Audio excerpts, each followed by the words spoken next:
என் தாயக உறவுகளே, நான் உங்கள் ஆர்கே. இன்றைக்கு நாங்கள் எங்கே நிற்கிறோம்னு சொன்னால், உங்களுக்கு பார்க்குறதுக்கு விளங்கக்கூடியமாக இருக்கும். அமரத்துவம் அடைந்த எங்களுக்காக தன்னுடைய வாழ்க்கைக்குள்ளாக துறந்து ஒரு புறவரம் கொண்டு அமரத்துவம் அடைந்து எங்களுடைய சாந்தன் அண்ணாவுடைய இந்த நினைவாலயத்தில் தான் நாங்கள் இன்றைக்கு நின்று கொண்டிருக்கின்றோம். அந்த வகையிலே அவருடைய தாயாரால் இந்த நினைவாலயம் அங்க பிரகடனம் செய்யப்பட்டு வைத்திருக்கின்றன. பெருமளவான மக்கள், பெருமளவான ஊடகவியலாளரும் இந்த நினைவிலே கலந்து கொண்டு சிறப்பித்தது குறிப்பிடத்தக்கதாக இருந்தது. எங்களுடைய மண்ணுக்காக, எங்களுடைய மக்களுக்காக ரத்தம் சிந்தினவர்களுக்கு மத்தியில் எங்களுக்கு தன்னுடைய வாழ்க்கையை இந்திய அரசின் ஈனச் செயலால் எங்களுடைய சாந்தண்ணாவுடைய உயிரையும் நாங்கள் கொடுத்து நிற்கின்றோம். அந்த வகையிலே இன்றைக்கு அவருடைய அம்மாவை நாங்கள் நேரடியாக கதைத்த போதும் நிறைய விஷயங்கள் இந்த இடத்திலே கூறியிருந்தார். அந்த விஷயங்கள் எல்லாத்தையும் நேரடியாக பார்க்குறது அம்மா என்ன சொல்லியிருக்கிறார். அவருடன் கூட சிறைவாசம் அனுபவித்த சாந்த முருகன் அண்ணாவும் இந்த இடத்திலே சமூகமாக இருந்தார். அவருடைய இதுகளும் இந்த வீடியோவில் இருக்கிறது. தொடர்ச்சியாக எங்களுடைய வீடியோவுக்கு நீங்கள் இது அமிர்தத்துறை சப்ஸ்கிரைப் பண்ணுங்கள், லைக் பண்ணுங்கள், ஷேர் பண்ணுங்கள். வாங்கள் காணொளிக்குள்ள போகலாம்.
அதுல வைக்கலாம் அதுக்கு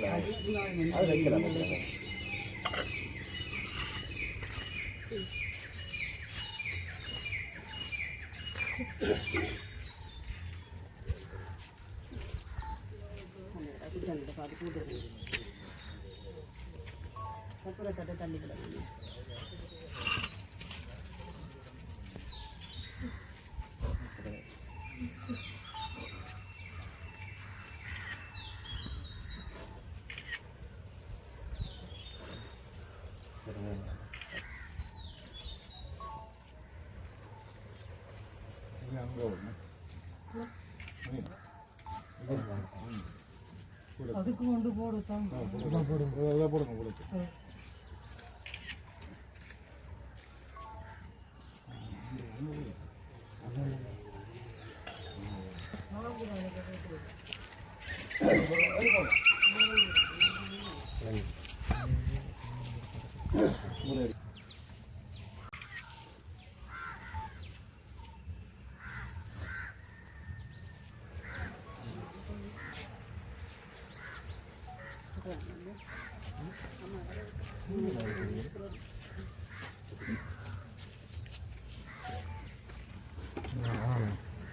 போடுங்க.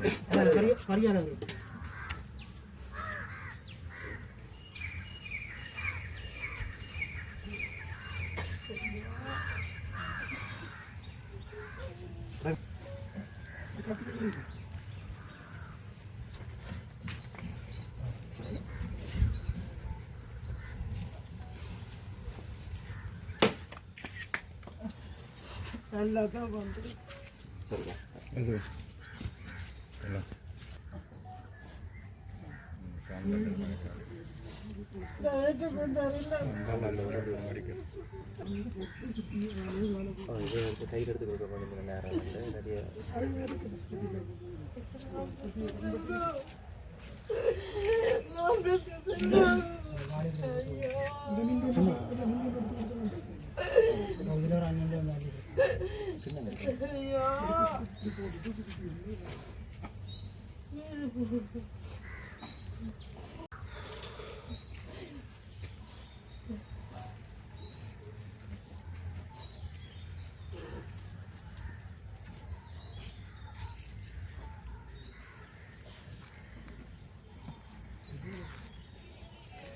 பின்னுக்கு போனால் உள்ள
நீங்கள் போட்டு வாங்க.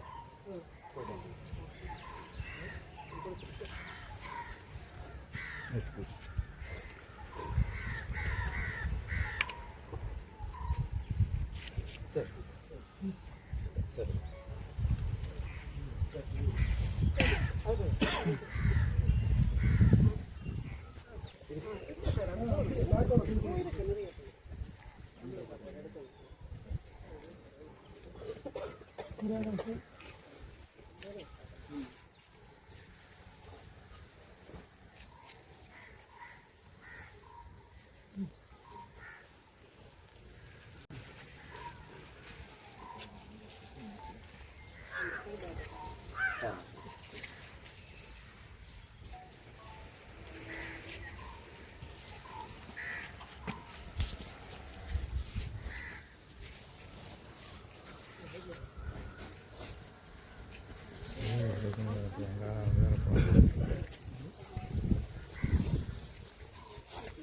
ஐயா இதால் வாங்க, பெரியால் இதால் எழுதி வாங்க.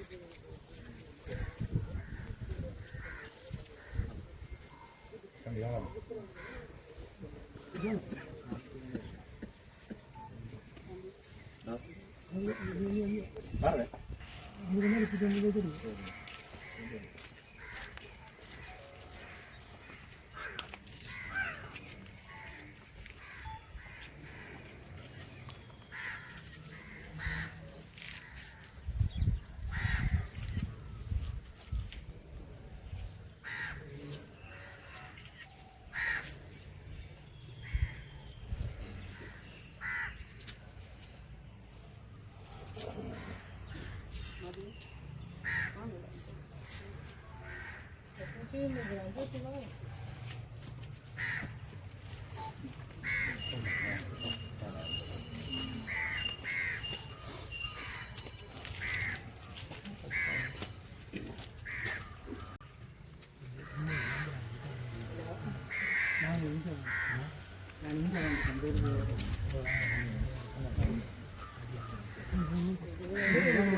Ada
பார்க்கணும்.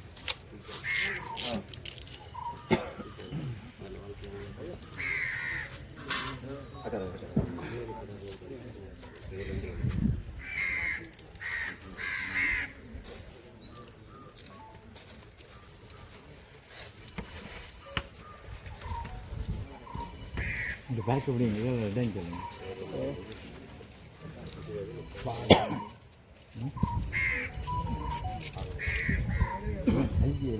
அது உண்மையில கேள்வி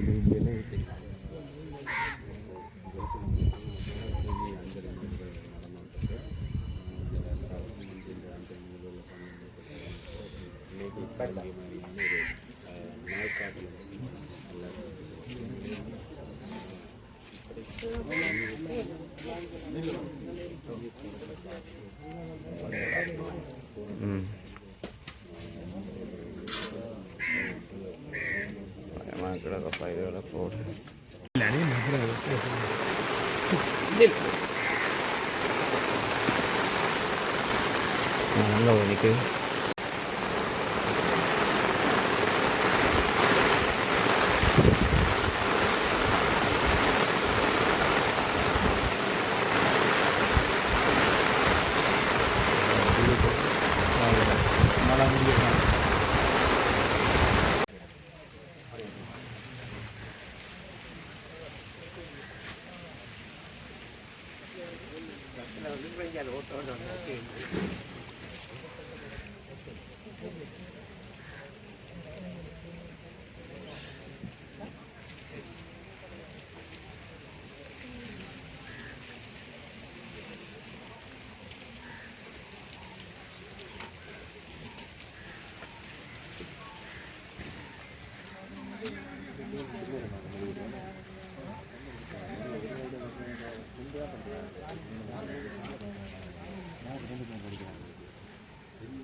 எல்லாருக்கும் நன்றி சொல்கிறேன்.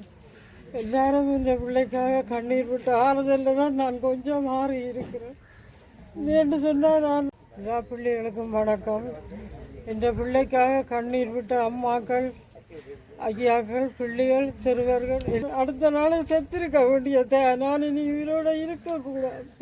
மற்ற பிள்ளைகளுக்காக மக்கள் காட்டின ஆதரவுக்குமாகத்தான் நான் ஆறுதலாக இருக்கிறேன். நான் 33 வருஷம் என்ற பிள்ளையை பார்ப்பேன் என்று எதிர்பார்த்திருந்தேன். என்ற தாய பிள்ளையை சேர விடாமல் மறைச்சு வச்சிருந்தவைக்கு நன்றி தான் சொல்கிறேன். எல்லாரும் துரோகம் செய்து என்ன பிள்ளையை பார்க்க விடாமல் என்னை தாயையும் பிள்ளையையும் சந்திக்க விடாமல் இப்படி ஒரு பாவத்தை செய்த உயிரோடு இனி இருக்கக்கூடாது. எந்த தாக்கும் இப்படி ஒரு கதி வரக்கூடாது. எந்த தாக்கும் இப்படி ஒரு தண்டனை கொடுக்கக்கூடாது. அதால் கூடுதலாக இந்த பிள்ளைகளும் வந்து எனக்கு ஆறுதல் சொல்லி மீடியா எடுத்து எத்தனையோ இடத்தை ஏறி இறங்கி கடிதங்கள் உடண்டு கொடுத்தும் ஒருத்தருக்கும் மனம் இறங்கி என்ற பிள்ளைய பார்க்க விடவும் இல்லை, காட்டவும் இல்லை. கடைசியில் பெட்டியில் ஒன்றும் திறக்கிக்கணும். அந்த நன்றி கொண்டு தான் செய்தாங்க. இந்த உலகத்து மக்கள் காட்டின நன்றியாலையும் அவியல் விட்ட கண்ணீராலையும் அதுகள் செய்த ஆதரவாலையும் தான் நான் கொஞ்சம் இப்போ ஆறி இருக்கிறேன். அதால் எல்லா மக்களுக்கும் எல்லாருக்கும் நான் நன்றி சொல்கிறேன். எனக்கு துரோகம் செய்தவைக்கும் தான் நான் நன்றி சொல்கிறேன். நான் வயிறறிஞ்ச எதுக்குமே சொல்ல மாட்டேன். அந்த பிள்ளையை பார்க்க விடாமல் செய்து போட்டுனேன். நான் எத்தனையோ இடத்த மாடியால் ஏறி என் பிள்ளை கையில் பிடிச்சி கொண்டு போய் கடிதங்கள் கொடுத்து அழைத்து போய் கடைசியாக ஏழாமல் தான் வாரது. எங்களோட ஊர் தம்பி கொண்டு வந்து 11 மணிக்கு இரவு சொல்கிறான், எல்லோரும் போய் படுங்குவோம். முடியாம பிள்ளைய நேரினோம் 10 மணிக்குள்ளே வந்துடுவினோம் என்று சொன்னான். அதை நம்பி கொண்டு போய் படுத்தேன். எனக்கு பிறகு எது நடந்ததுன்னு அந்த 6 நாளுமே எதுக்குமே எனக்கு தெரியாது. நான் சொல்கிறதுக்கு எதுவுமே இல்லை. இறுதி ஊர்வலத்தின் போது அவருடைய உடலை பார்க்கும் பொழுது எவ்வளவு காயங்கள் அவருடைய உடலில் இருந்தது, எவ்வளவு சித்திரவதைகளை அனுபவித்து செத்திருப்பார். இதுதான் இந்தியா மருத்துவமனை இந்த சார்ந்த முதலாவது ஆண்டு நிறைவு நாளில் நாங்கள் அவருக்கு அவருடைய குடும்பத்தினரும் உறவினர்களும் ஒரு ஆலயத்தை அமைத்திருக்கின்றார்கள். நினைவாலயம், சாந்தன் நினைவாலயம் என்று நினைவுகின்றோம். உண்மையிலேயே இந்த சாந்தனுடைய மரணம் ஒரு மிக கொடூரமானது. இந்திய அரசாங்கம் எவ்வளோ கொடூரங்களை எங்களுடைய மண்ணில் செய்திருக்குது. வைத்தியசாலை படுகொலை, கல்வெட்டுத்துறை படுகொலை, பிரம்படி படுகொலை போன்ற பல்வேறு தொகையாக படுகொலை செய்திருக்கின்றார்கள். அது ஒரு நாளில் எல்லாமே முடியாது. சாந்தனை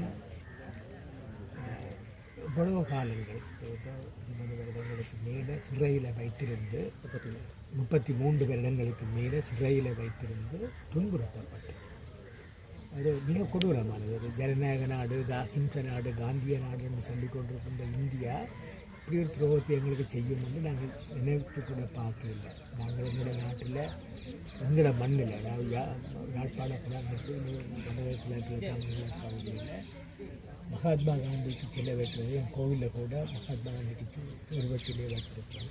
அப்படிப்பட்ட ஒரு நேசித்த நாட்டு இந்த அரசு எங்களுடைய மண்ணில் பிறந்து வளர்ந்த ஒரு தமிழ்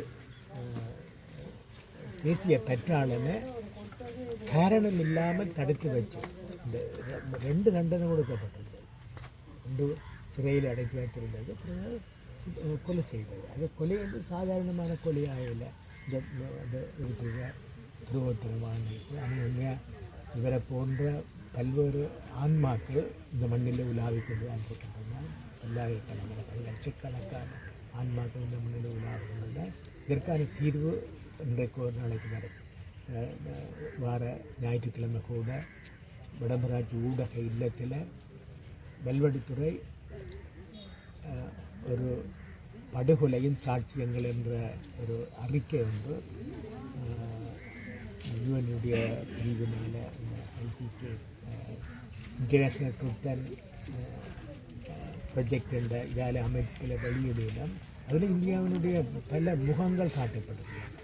அதில் உண்மையாக இதை இந்த இடத்துல நாங்கள் நன்றி கூறணும் என்றால் தனி மனிதர்கள் எல்லாரும் ஒதுங்கி இருக்கின்ற நேரத்தில் இன்றைக்கு எங்களுடைய ஊடகங்கள், யூடியூப் ஊடகவியலாளர்கள், பத்திரிகையாளர்கள், ஊடகவியலாளர்கள் முன்னெடுத்து செல்கின்றதால் இன்று இந்த எல்லா படுகொலைகளும் சர்வதேசமயப்படுத்தப்பட்டுள்ளன. சாந்தன மரணம் சாதாரண மரணம் அல்ல, ஒரு துன்புறுத்தப்பட்ட கொலை மரணம். இதுக்கான தீர்வு வந்து நாங்கள் இது ஒரு வகையில் எங்களுக்கு கிடைக்கும்.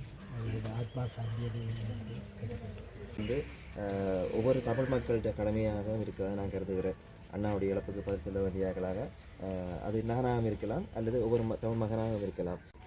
அனைவருக்கும் வணக்கம். இந்த இடத்துல இன்றைக்கு சாந்தண்ணாண்ட 1ஆம் ஆண்டு நினைவு நாளில் எல்லோரும் கூடியிருக்கிறோம். இது எங்களை பொறுத்த வரைக்கும் ஒரு புனிதமான நாள், மிக புனிதமான நாள். இன்று இந்த காலை இந்த நேரம் நான் இப்போ விமான நிலையத்தில் ஒளிச்சு ஓடி வந்து கொண்டிருக்கிற நேரம் இது.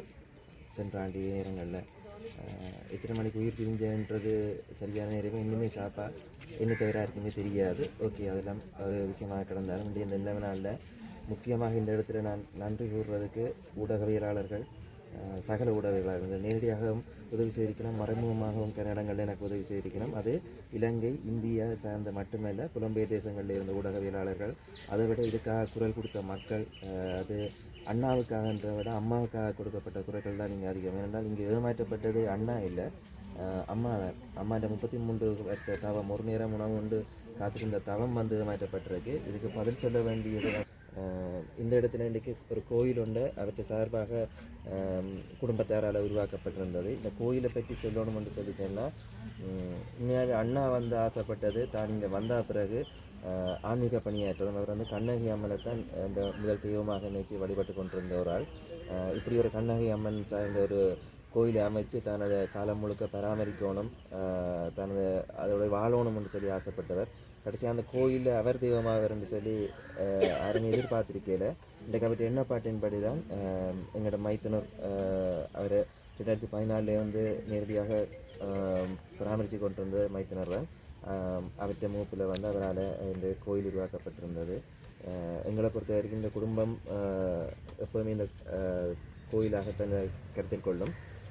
இந்த கோயில் உள்ளார்ந்த விஷயங்கள் நான் நினைக்கிறேன் ஜூலை ஆகஸ்ட் அளவில் வந்து சிலை அங்குரார்ப்பண நிகழ்வு ஒன்று இடம்பெறும். அப்பவும் இதே மக்களும் ஊடகவியலாளர்களும் இதை ஆதரவு தரணும்னு சொல்லி கேட்டுக்கொள்கிறேன். மீண்டும் அண்ணாவுக்காக குரல் கொடுத்த எல்லாருக்கும் நன்றி சொல்கிறதோட, இந்த குரல் வந்து அண்ணாவுக்காக அடங்கி போக வேண்டிய குரல் இல்லை, அண்ணா அடங்கிட்டாருண்டாக்காக அடங்கி போக வேண்டிய குரல் இல்லை. இன்னும் எத்தனையோ எங்களுடைய மக்கள்கள் சிறப்பு முகாம்களிலும் சிறைகளிலும் மண்ணுக்காகவும் ஈழத்துக்காகவும் போய் தவம் இருக்கிறார்கள் தான் சொல்ல வேண்டும். அது அவர்கள் இது ஒன்றுக்காக தவம் இருக்கிறார்கள், அவர்களுக்காக அவர்கள் குடும்பம் தவம் இருக்கிறது. அந்த குடும்பங்களுக்காக எங்கள் குரல்களை ஓயாமல் என்றைக்குமே நாங்கள் கொடுத்தவை இருக்கணும்னு சொல்லி கேட்டு விடைகிறேன். நன்றி. அவரை கொண்டுட்டோம்னு தான் சொல்லணும், எல்லோரும் சேர்ந்து கொண்டுட்டோம்னு தான் சொல்லணும். இந்த ஒரு வழியை தவிர நான் அதை அரசு மட்டுமா எதுவும் கிடைக்க விரும்பலை.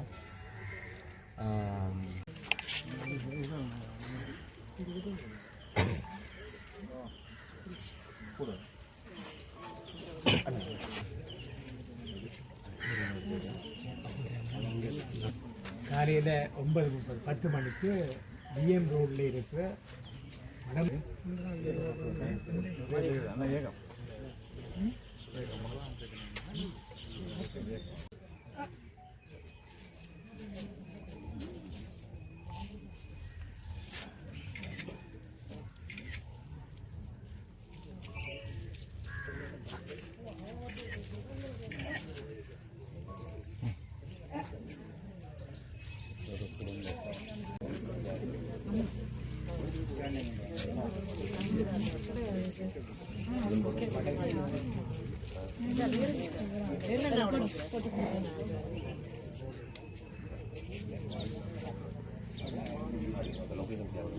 கீழே வச்சுடுங்க மாமா.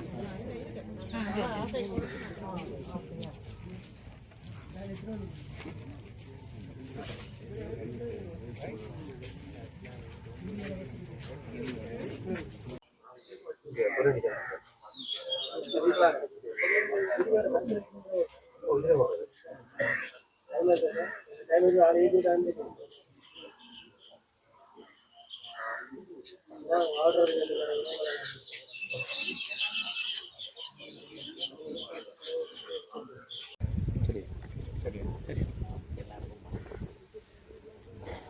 கிட்டத்தட்ட 34 வருஷம் சாயந்தரம் வந்துக்கிறேன்.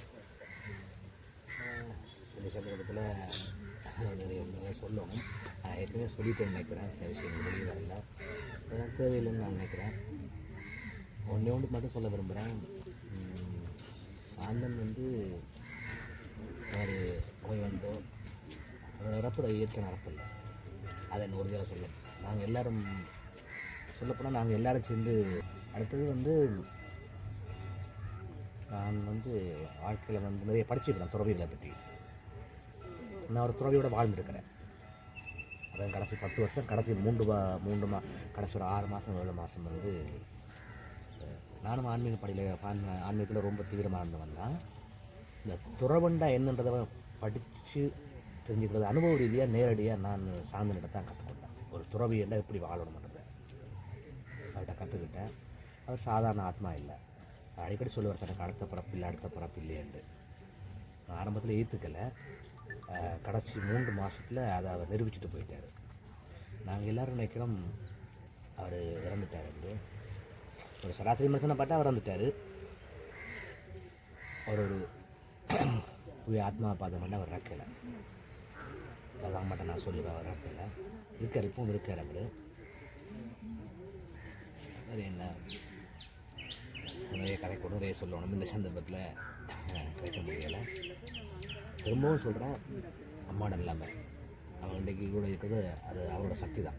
இன்றைக்கி அவங்க அம்மா இவரோட இன்றைக்கி இருக்கிறான்னு சொன்னால் அது சாந்தன் இறைவனுக்கு கொடுத்த சக்தியாக தான் அவங்க அம்மா இன்றைக்கு கொஞ்சமாவது 2 சாயக்கூடிய சிலமையில் இருக்கிறாங்க. ஏன்னா சாந்தன் வந்து அவங்க அம்மா பற்றி எப்படி உணர்ந்தாலும் ஃபீல் பண்ணாருன்னு எனக்கு தெரியும்.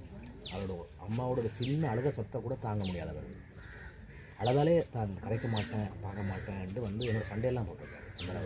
அந்த அளவுக்கு அவங்க அம்மா மேலே ரொம்ப பாசமும் ரொம்ப ஒரு நாளெல்லாம் தாங்குவாங்கலாம். அவருக்கு அந்த சக்தி இல்லை. அம்மா அழுதா தாங்குகிற சக்தி அவருக்கு இல்லை. அந்தளவு அவங்க அம்மாவோட இருந்தார். இன்றைக்கு அவர் நிறைவன் மேலே காட்டின இறைப்பணி, இந்த பக்தி அதெல்லாம் தான் அவங்க அம்மா சரியாக வச்சுக்கிட்டு நான் எங்கள் மக்களுக்கு கொண்டு சொல்ல விரும்புகிறேன். இந்த அரசியல் அதுக்கெல்லாம் நான் கொண்டு வர விரும்பலை.